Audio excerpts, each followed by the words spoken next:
चलिए, तो आज आपको टाइप्स ऑफ रूट बताना था। टाइप्स ऑफ रूट में हमने टैप रूट, फाइब्रस रूट और एडवेंटिशियस रूट पढ़ भी चुके थे, समझ भी चुके थे। ठीक है, आज बस सबका एग्जांपल जो इंपॉर्टेंट है उसका बात कर रहा हूं। Tap root, fibrous root and third is adventitious root. Sir एक बार फाइब्रस और एडवेंटिशियस रूट बता देना। बता देता हूं, याद करो मैंने आपको बताया था tap root always arise from radical.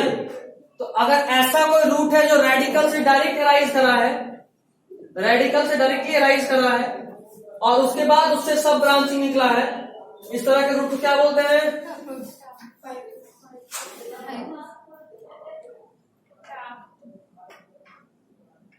Tap root. क्या बोलते हैं? एक मेन निकला उससे सब ब्रांचिंग। ठीक। फाइब्रस रूट किसको बोलते थे?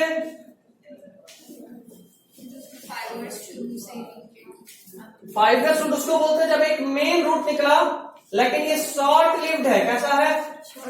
शॉर्ट लिव्ड मतलब बहुत जल्दी मर जाएगा, बहुत जल्दी मर जाएगा, शॉर्ट लिव्ड। और ये तुरंत मर के खत्म हो जाता है। और जहां पे ये टैप रूट था वहीं पे बहुत सारे फाइब्रस रूट, फाइबर्स ग्रो करते हैं।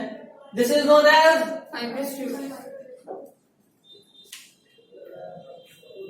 Tap root. एक मेन रूट उससे ब्रांचिंग। फाइब्रस रूट एक टैप रूट की तरह मेन एक्सिस ग्रो करा लेकिन वो शॉर्ट लिव्ड था, तुरंत डेड हुआ, उसके जगह पे बहुत सारे फाइबर्स आ गए।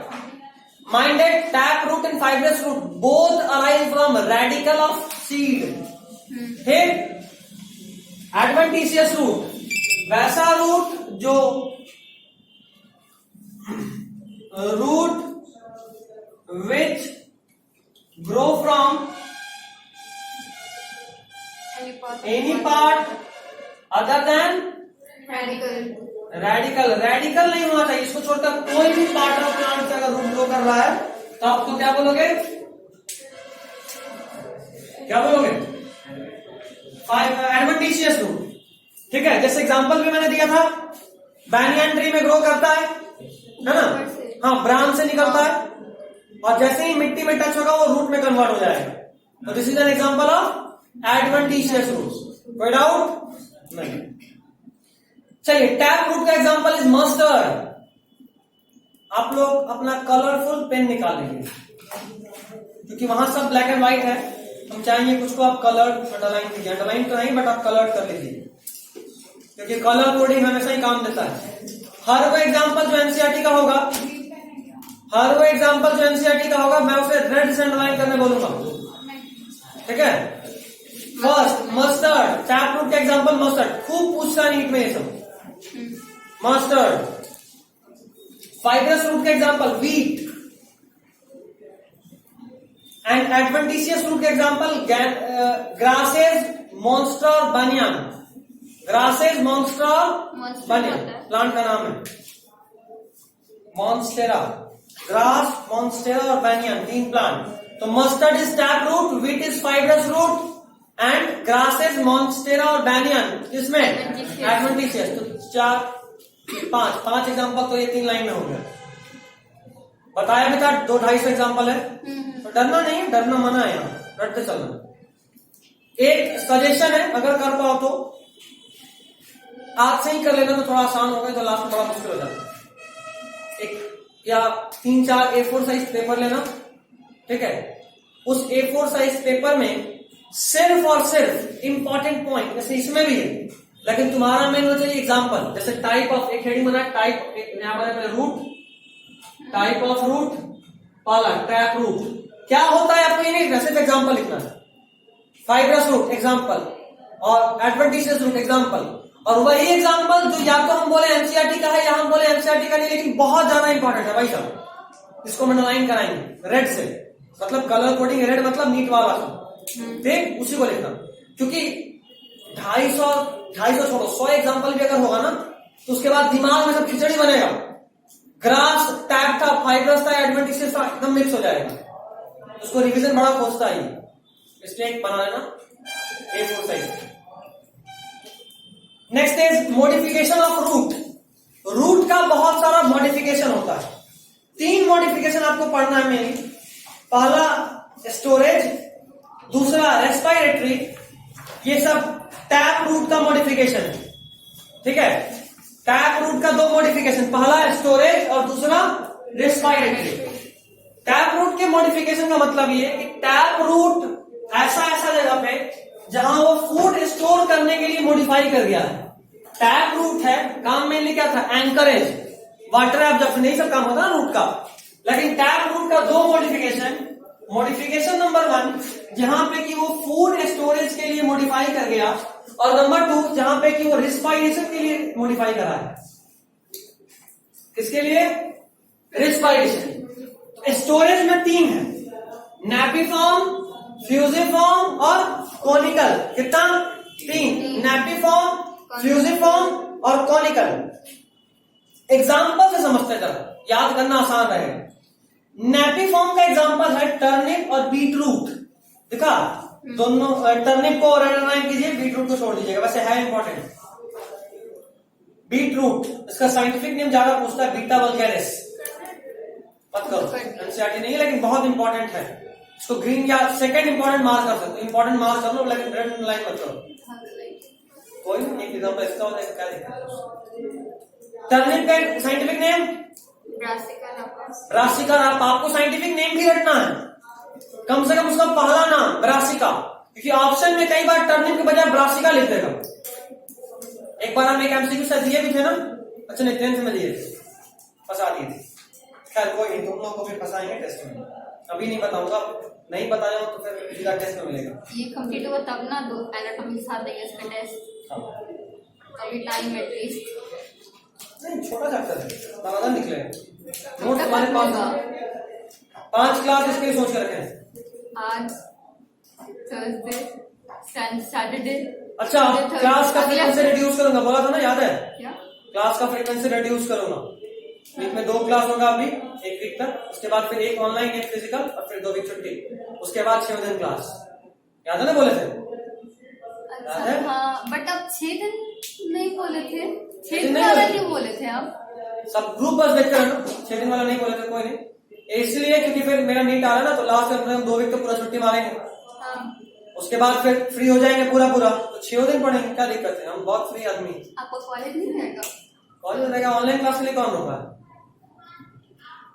और 2 वीक छुट्टी होगा, उसमें भी ऐसा नहीं कि एकदम छुट्टी, नो, लेक्चर जाएगा आपके पास, फिजिकल नहीं होगा, लेक्चर जाएगा, एकदम छुट्टी नहीं ले सकता। सिलेबस आपका बड़ा है और आपको 12th भी जल्दी स्टार्ट करना है।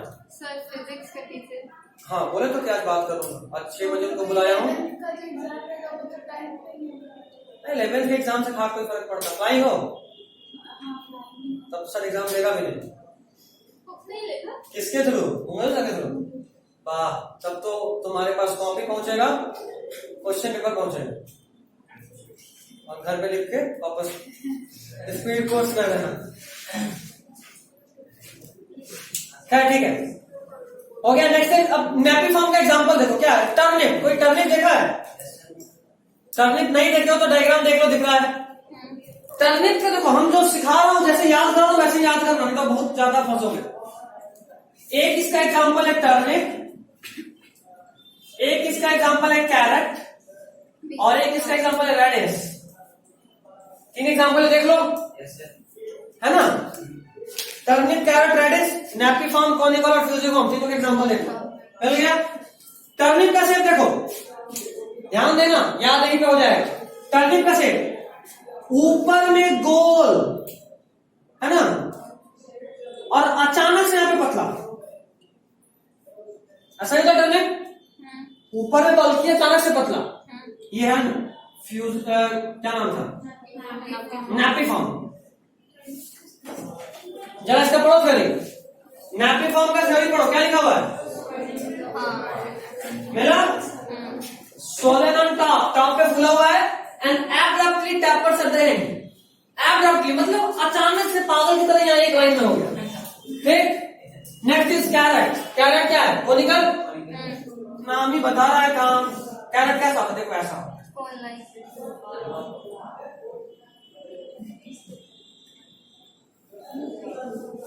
ऐसा ही होता है ना कैरेट? कैरेट ऐसा ही होता है। कॉनिकल अब रेडिस ये कैसा है? फ्यूजिफॉर्म। ये स्पिंडल की तरह का होता है, भाला। भाला कैसा होता है सर? स्टार्टिंग में अगर कैरेट देखोगे तो ऐसा होता है,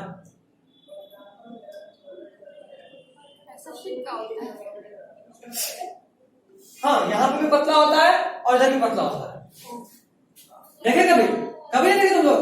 गाजर, गाजर बोलो, मूली नहीं देखे? देखो तो ऐसा ही होता है।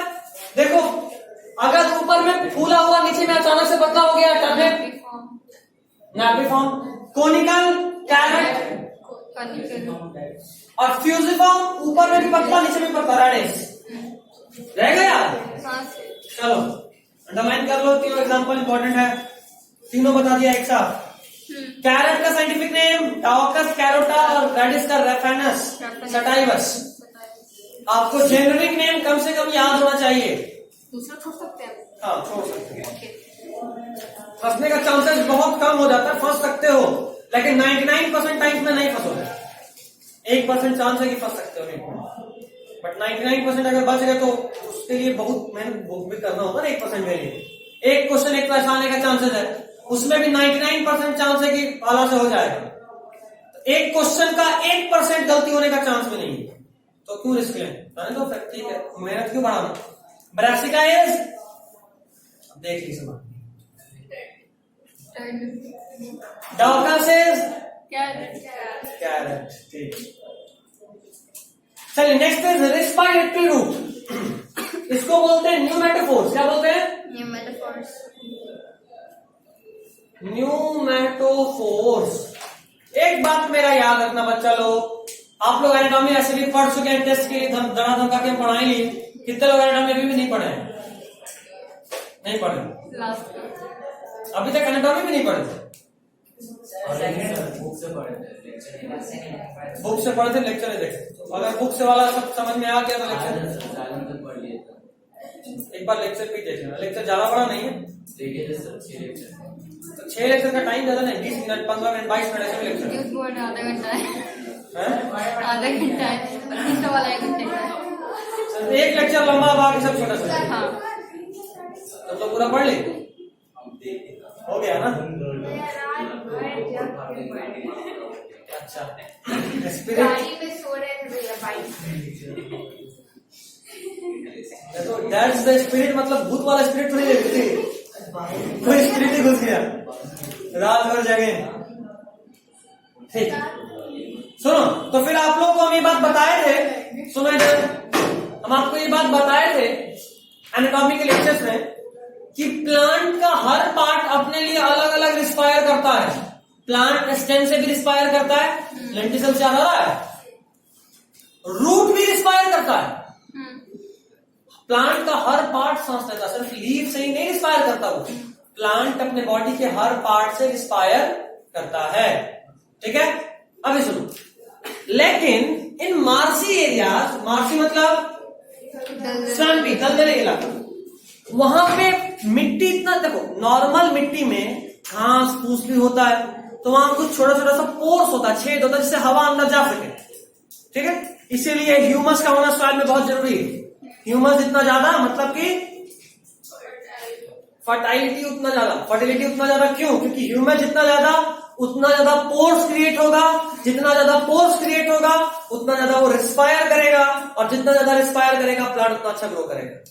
लेकिन इन स्वैम्पी मार्सी एरियाज, वहां पे मिट्टी का जो छोटा छोटा सा पोर्स होता है, वहां तो पानी भरा होता है, तो हवा का रास्ता है क्या? नहीं। अभी अगर हवा का रास्ता नहीं तो रूट सांस कैसे ले? तो वहां रूट सांस नहीं ले पाता। उससे बचने के लिए मैनग्रोव ट्री का साइंटिफिक नेम देखिए,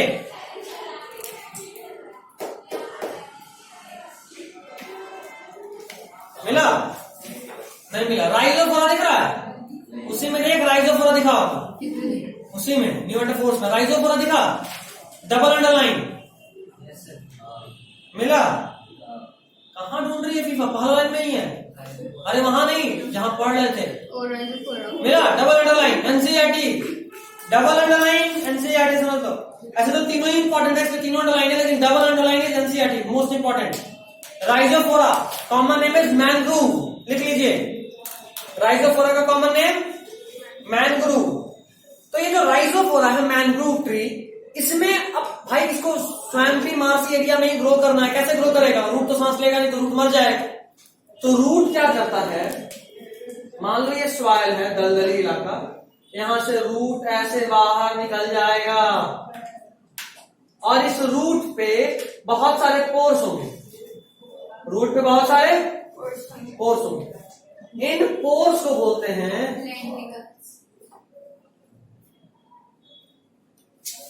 न्यूमैथोड्स। क्या बोलते हैं? न्यूमैथोड्स।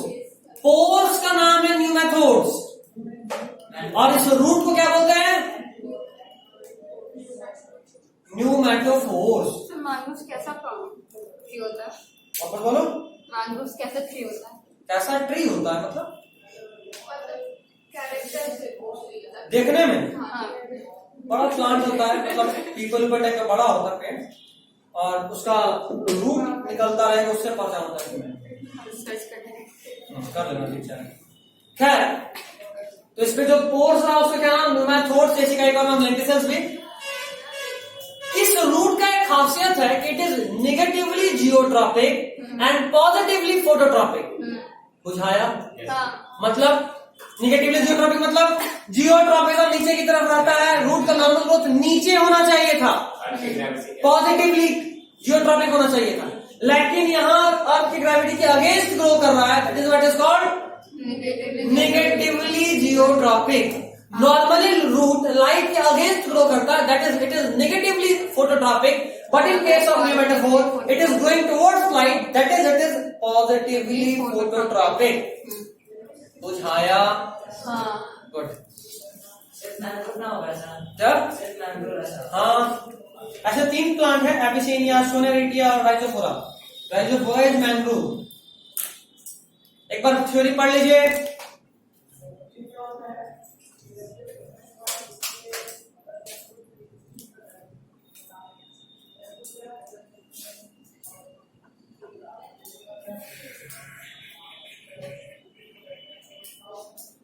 ठीक है, कोई दिक्कत, कोई कष्ट परेशानी नहीं?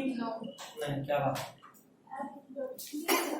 एब्रप्टली मतलब अचानक से, पागल की तरह अचानक से पतला हो गया, इतना मोटा था। जैसे देखो ये भी पतला हुआ है, लेकिन कायदे से है ना, थोड़ा शेप में बॉडी। इसका बॉडी ऐसा लग रहा है जैसे कि इतना बड़ा तोंद, उसके बाद इतनी सा टांग, कुछ वैसा हालत है यहाँ। खैर, next modification of adventitious root. Tap root का मॉडिफिकेशन खत्म। पहला is tuberous, second is fasciculated. ये सब पढ़ने में मजा आता है ना, कहीं ऑनलाइन होता, क्योंकि हम तुम सबको डायग्राम दिखाते चलते। क्या नहीं, ये डायग्राम्स देखते ज्यादा समझ में आ रहा है। जैसे हम यहाँ बना रहे हैं तो समझ में आ रहा है ना, ऐसे ही डायग्राम्स देखते तो ज्यादा समझ में आता। खैर, ट्यूबरस रूट। अच्छा, अब जो भी पढ़े हो क्या पढ़े? एडवेंटिशियस। टैप खत्म, मतलब फाइब्रस रूट का कोई मॉडिफिकेशन नहीं पढ़ना अपने को। पहला अपन ने टैप पढ़ा, अभी क्या पढ़ रहे हैं? Adventitious root. ये पढ़ के चले जाएंगे। स्टेम का बेसिक्स कर लेंगे, मॉडिफिकेशन अगले क्लास में करेंगे। Adventitious root. एडवेंटिशियस रूट में क्या, फिर से बोले थे क्या?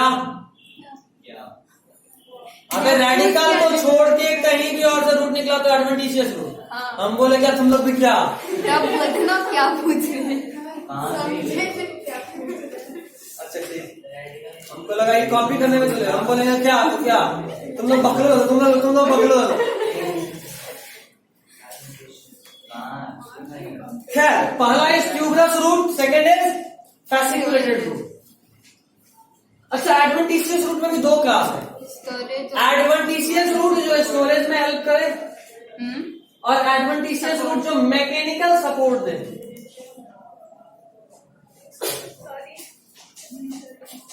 पहला जो स्टोरेज करे और दूसरा जो मैकेनिकल सपोर्ट।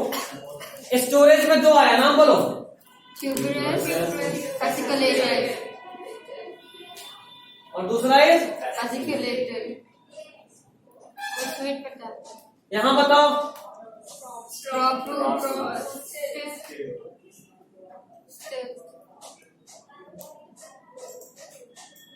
गलत करेंगे। किसका? STILT स्प्लिट नहीं, अच्छा स्प्लिट। स्प्लिट हो गया ना। हाँ, fasciculated नहीं होता है।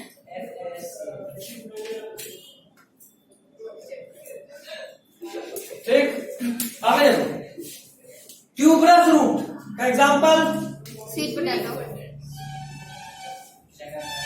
बिल्कुल, देखो स्टार्टिंग के क्लास में बताया था, दो एग्जाम्पल बड़ा इंपॉर्टेंट है। Sweet potato is a root, हाँ। White potato is a stem. ये बड़ा पूछता नहीं है, स्वीट पोटैटो रूट है जबकि पोटैटो क्या है? स्टेम। तो देखो स्टोरेज है ना, स्टोरेज मतलब फूड स्टोर करेगा। ट्यूमर समझ सकते तुमको क्या होता है? क्या?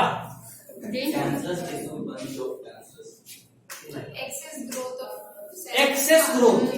जब भी सेल का अचानक से पागल की तरह ग्रोथ होना शुरू हो जाएगा, समझ लो बोलेंगे ट्यूमर। सेल के अनवांटेड ग्रोथ या मास को ट्यूमर बोलते हैं। ठीक, अगर उस मास में एक ऐसा प्रॉपर्टी आ जाए कि वो डिवाइड करता ही जाए, कभी रुक ही नहीं रहा है और एक जगह से फैल कहीं और जगह भी जाना शुरू हो जाए, तब उसको बोलते हैं कि वो कैंसरस ट्यूमर है। हर ट्यूमर कैंसर नहीं होता। हटा, तुमको बोल रहा हूं, नहीं हटा। ये किसी चुड़ैल का हाथ है। कितना उंगली हो गया? 1 2 3 4 5 6। हाँ, चुड़ैल का हाथ है। क्या? उसका थंब जुड़ा हुआ, उसको चुड़ैला बोलेंगे, चुड़ैल नहीं बोलेंगे। मेल चुड़ैला, उसको इज्जत करो, चुड़ैला बोल सकते। मान लो यहां का सेल डिवाइड होना शुरू हो गया। अक्सर देखो ट्यूमर में कैंसर में इधर का कुछ या अचानक से ग्रोथ दिखाता है, तो ये सेल का यहाँ का सेल उसका ग्रो करने लगा, तो इसको बोलेंगे क्या बन गया? ये ट्यूमर बन गया। क्या बन गया? ट्यूमर। अब अगर यही सेल में ये प्रॉपर्टी आ जाए, जैसे मान लो इतना बन के रुक गया, तब ये सिर्फ ट्यूमर। लेकिन अगर इसी सेल में एक ऐसा प्रॉपर्टी आ जाए कि इतना भी नहीं रुके, इसके बाद भी डिवाइड किया जा रहा है, इतना बड़ा हो गया लेकिन डिवाइड किया जा रहा, क्या? काट नहीं सकते। बिल्कुल काटेंगे, ऑपरेट ही का होता है ट्यूमर। वही तो वो काट दो। लेकिन कैंसर में दो लक्षण होता है, एक को बोलते हैं मैलिग्नेंट, ठीक है, और दूसरे का नाम बेंगिन, बेंजाइन बोलते हैं, BENGIN। मैलिग्नेंट और बेंजाइन। बेंजाइन ट्यूमर क्या होता है कि जहां पे है वहीं पे रहेगा, कैंसर ही है वो भी, मतलब उसमें डिवीजन अनलिमिटेड होता रहेगा। मतलब आज आप काटे तो नाखून की तरफ फिर बढ़ जाएगा कुछ दिन के बाद, तो वो है बेंजाइन ट्यूमर। उसमें कोई खास दिक्कत नहीं होता, सिर्फ आप हर 2 4 5 महीने के बाद एक बार जाके कटवा देंगे ऑपरेट, तो वो रहा बेंजाइन नॉर्मल। वो कैंसर उतना खतरनाक नहीं होता। दूसरा इज मैलिग्नेंट। इसमें क्या होता है, ये अपने आप अंदर में बर्स्ट कर जाएगा, फट जाएगा। तो जब मालूम है कि वो कैंसर है तो फिर ठीक करा इलाज। बात ये ना कि हमको तुरंत में पता नहीं चलता, बहुत बाद पता चलता है। कैंसर का यही दिक्कत है, अक्सर तब पता चलता है जब वो पेशेंट 3rd स्टेज या 4th स्टेज में पहुंच जाता है। 3rd स्टेज में भी गया तो लाइफ तो बहुत कम हो गया, 4th स्टेज में गया तब तो फिर उसको देखिए और प्यार से नमस्कार करते रहिए। जब आपको नमस्कार करने का भी मौका नहीं दे, आपको नहीं पता। 4th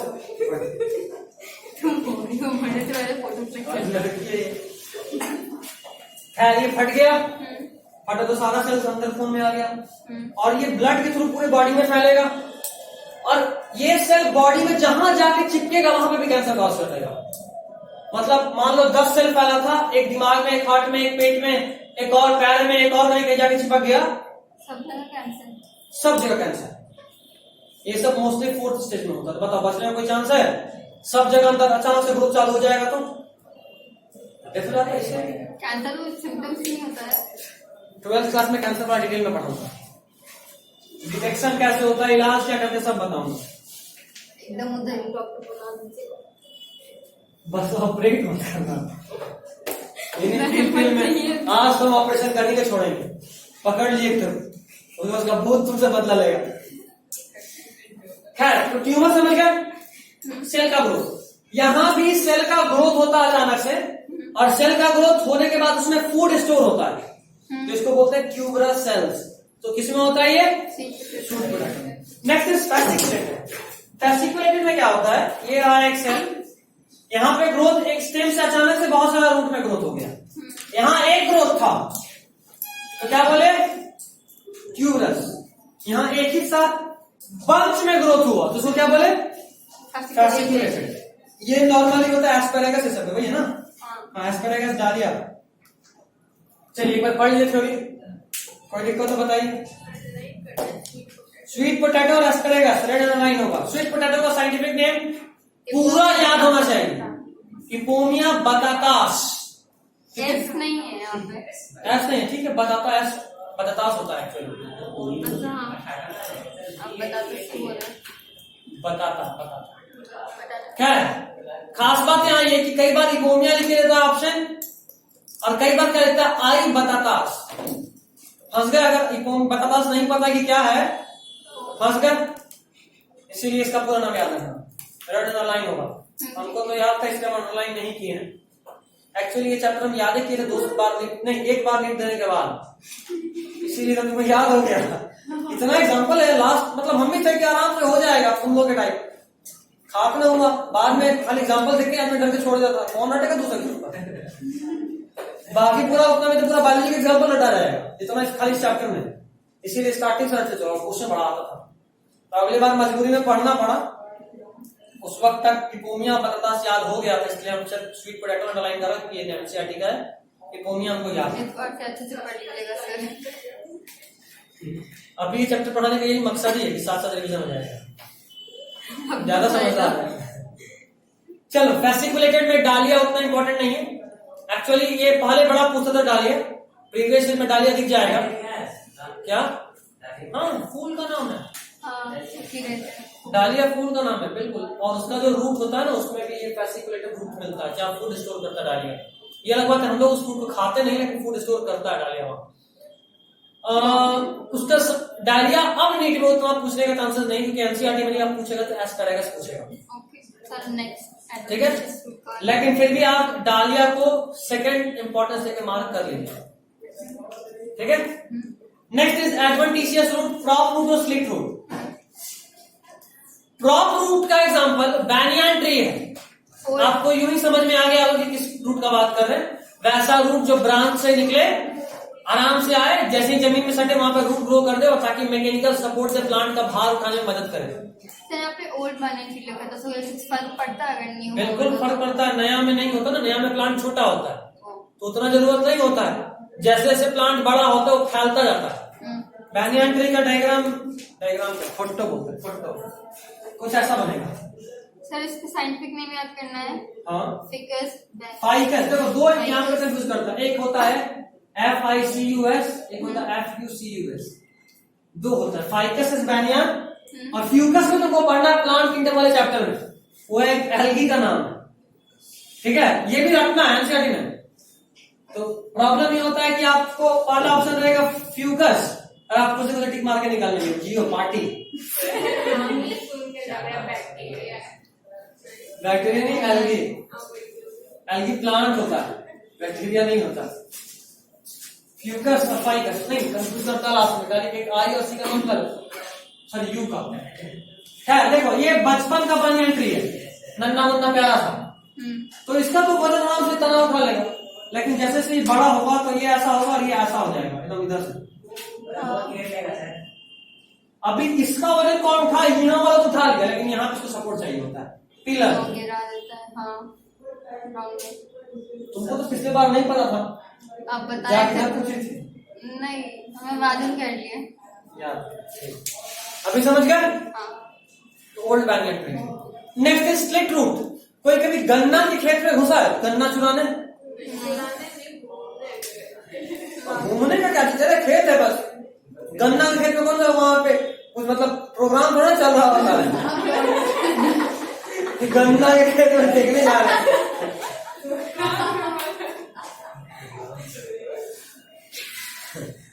गन्ना का खेत में देखने जा रहे हैं। सर पहली बार यही होता है। गन्ना तो मेरा सब नोटिस करोगे तो गन्ना कुछ ऐसा होता है, पतला सा ऐसा, और उसमें जैसे बम्बू ट्री में होता है वैसे ऐसे जो नोट्स होता है। हाँ। और इस नोट से ऐसे सर्कल का ब्रांच निकला होता है। नोटिस करें? ये होता है एक्चुअली, नहीं नोटिस करें तो कोई बात नहीं, गूगल पे सर्च करना दिख जाएगा diagram. This is split road. बस शुगर केन को वो करें। शुगर केन और मेज दोनों एनसीईआरटी में, मेज में भी होता है। तो स्क्रू पॉइंट क्या होता है? क्या? स्क्रू पॉइंट, स्क्रू पॉइंट पेड़ का नाम है। यहाँ सब पेड़ हिंदी में, हमको क्या पता। अच्छा स्टेम पर आइए फिर डाल स्टेम, हाँ स्टेम का इंट्रोडक्शन देख लेते हैं आज। चलिए पहला पॉइंट बता देता हूँ, पहले याद आ रहा है? पहला पॉइंट देखो स्टेम का। दूसरा पॉइंट देखो, ये भी बता चुका हूँ। सर पहले वाला एक बार रिपीट करिए तो। प्लूम्यूल से निकलता है। अच्छा, true root stem rise from plumule of seeds. Radical पढ़े थे रूट में, हाँ प्लूम्यूल पढ़े थे स्टेम में, ठीक है? थर्ड भी मालूम है। अच्छा, जहाँ से स्टेम या रूट निकलता है उस पार्ट में। सर फोर्थ बताइए। जहाँ से स्टेम या रूट निकलता है। नोड बताया, स्टेम, ब्रांच, लीफ कुछ भी निकलेगा सब नोड है। नोड भी बताया था और इंटर नोड भी बताया था। दो नोड के बीच का डिस्टेंस है इंटर नोड।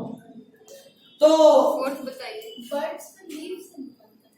नहीं, यही तो बात है। मेरे एस्टिमेट तुम एनाटॉमी पढ़ी, लैटरल मेरिस्टेमेटिक टिश्यू जहां भी टिक डूब जाएगा, जहां भी होगा उस सबको बोलेंगे इंटर, सॉरी बर्ड, ठीक है? वही, क्योंकि बर्ड उसको बोलते हैं जो ऐसा सेल्स जिसके पास बाद में कुछ भी चीज को ग्रो करने का एबिलिटी होता है, ठीक? तो फोर्थ, इट हैज टर्मिनल और एक्सिलरी बर्ड। टर्मिनल बर्ड और एक्सिलरी बर्ड का मतलब समझो, ये भी बताया हूं, खाली नाम नहीं लिया था। अभी ड्रॉ करता हूं, एक बताया हुआ डायग्राम, जो बताया था वही बना देता हूं और नाम लिख देता हूं, बस हो जाएगा। अंडरलाइन करना है, करा दूंगा, रुक जाओ। ये देखो, ये है एक ब्रांच, ठीक है? इधर देखना, अगर इस ब्रांच के इस पोर्शन में बर्ड है तो इसको बोलेंगे टर्मिनल बर्ड। क्या बोलेंगे? Terminal bud. और अगर इस तरफ कोई बर्ड है, इस तरफ, तो इसको बोलेंगे एक्सियल बर्ड, क्योंकि ये एक्सिस है ना, ये ब्रांच का एक्सिस है। इसको क्या बोलेंगे? यहां पे बर्ड है तो एक्सियल बर्ड, और यहां बर्ड। और आखिरी पॉइंट में मेन फंक्शन थोड़ा इंपॉर्टेंट है, अक्सर पूछता है स्टेम का मेन फंक्शन क्या है, तो spreading out branches and bearing leaf flower birds, ठीक? चलिए, मॉडिफिकेशन ऑफ स्टेम अगले क्लास में। आज उसका बस पहला लाइन रीड कर दे रहा हूं। मॉडिफिकेशन ऑफ स्टेम में आपको पहला लाइन दिया हुआ है, इसमें 3 स्पेशल फंक्शन होते हैं: फूड स्टोरेज, पेरिनेशन और वेजिटेटिव प्रोपेगेशन। फूड स्टोरेज का मतलब समझ में आ रहा है? पेरिनेशन का मतलब होता है बुरे वक्त में अपने आप को जिंदा रखना, ठीक है? जैसे हम लोग आज मान लो फास्टिंग, या कल तुम फास्टिंग करने वाले हैं, तो आज जो भी खाना खाए वो सब खाना तेरे बॉडी में स्टोर है, तो वो सब पेरिनेटिंग स्ट्रक्चर है तेरे बॉडी का, जो तुमको कल जिंदा रखेगा बिना खाना के। एक दिन खाने खाएंगे तो मर नहीं जाएंगे। हाँ, तो नहीं मरोगी। क्यों नहीं मरोगी? क्योंकि कुछ फूड स्टोर करके रखी हो पेरिनेटिंग स्ट्रक्चर, ठीक है? And third is vegetative propagation. Vegetatively propagate करने में भी हेल्प करता है। चलिए, ठीक, this is all for today.